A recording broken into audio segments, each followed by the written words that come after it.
the Marcoses are kami mismo. That if your political color, let's say, or your political your place in the political topography of the Philippines was partially defined by your stand on the Marcoses. Hence, when I say it's a political issue, that's no longer the case now. We simply aren't a political issue this time. Where those issues have really been put to rest. Because I think it's very clear that the voters now have a basis for comparison. Those who were criticizing us before were promising the earth, the moon, and the stars.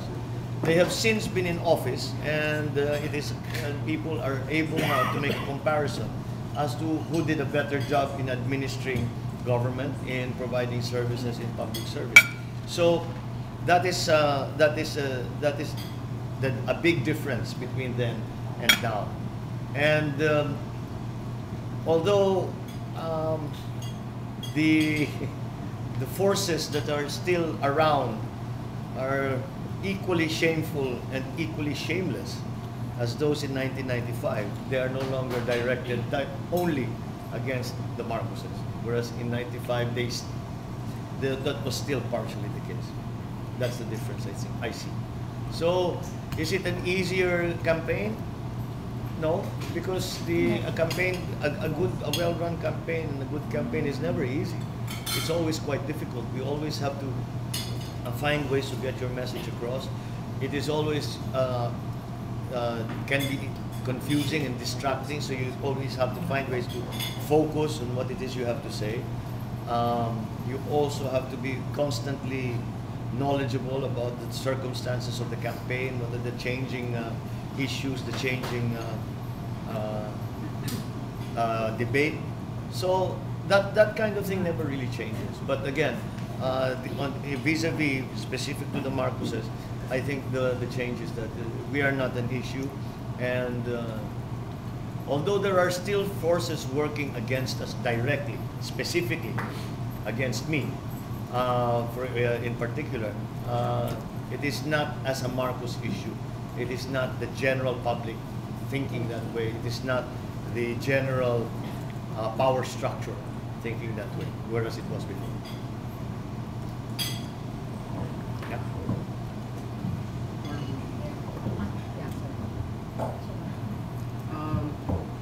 My question is, how will your campaign address the issues of the youth?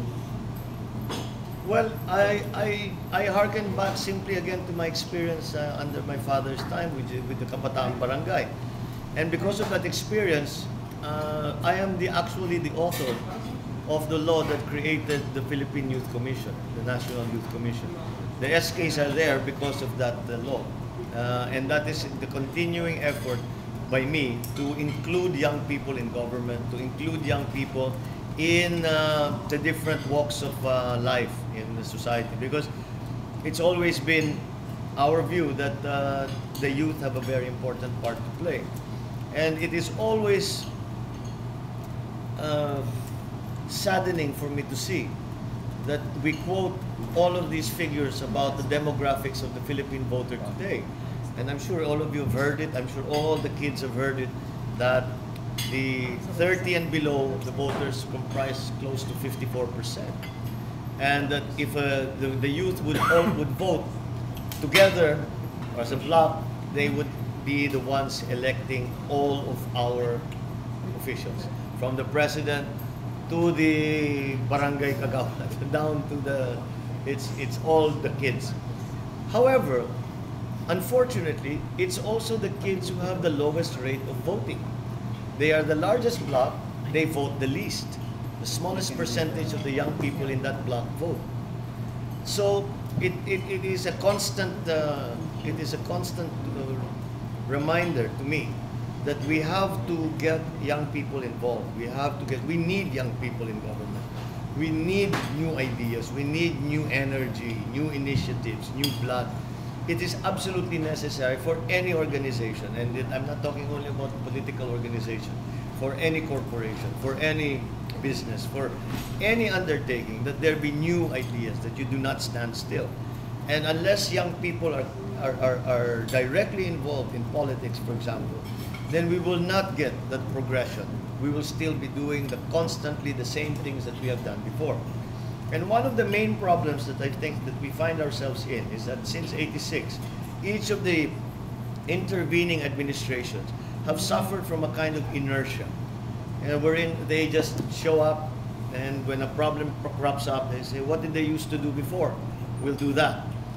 But the world has turned very, very many times already since 1986, since the last 10 years. And the world has changed in many, many fundamental ways. I mean, I was in a school yesterday, and as part of this, in answer to the same question, quite as a matter of fact, I said, can you kids, they averaged 20 years old, can you imagine a world without computers? Can you imagine a world without cell phones, without the internet? And they also just looked at me blankly. And obviously, of course, they said, but why bother? Because they exist. And I said, I just wanted you to realize that there was a time when those things did not exist. And the world has changed a great deal since. But if you look back, and let's use again that same example, no digital, no cyberspace, no internet, no laptop computers. The problems that we were facing then, the leaders then were providing solutions. If you will look, this is 2010, the problems that we are facing now, they're still providing the same solutions. But those solutions are no longer relevant. It is already a different world. And there are solutions available now to us that we didn't have before. There are technologies that are available to us. We can do things now that we couldn't do before. There are new techniques that even the concept of what is acceptable in government has changed. So it is necessary, it is imperative, it is the lifeline of any organization. And especially for something as important as a political organization, it is absolutely imperative that you are aware of the time around you. I mean, the different trends, the different changes. I mean, it doesn't mean that you just be trendy and that you follow every fashionable thing that comes up, but to realize, to know that the general direction that the world is going, and to see that how that affects the circumstances here in the Philippines, and how it affects the options that are available to an administrator, a leader, a president, to apply to the problems that are being faced. And the young people will provide that impetus. It is really from young people. And young people will come, we will debate ad nauseum about who is better. Kami mga matatanda, marunong na kami dyan kasi idinaanan. Young people will say, that's all, right? We have to do it a new way. But we must have that debate. Whether or not whoever wins the debate, we must have the debate. And if young people are not part of politics, if young people are not part of society, if young people are not part of the debate, then we will revert back to what we used to do all the time. And we will come up with the same answers, and we will find ourselves in the same position that we are now in. Because if we apply the same solutions to the old problems, those solutions brought us here. Obviously, they don't work, because look at us now.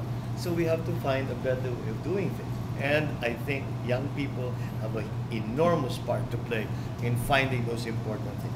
You know about things that we don't know about, because our attention is elsewhere.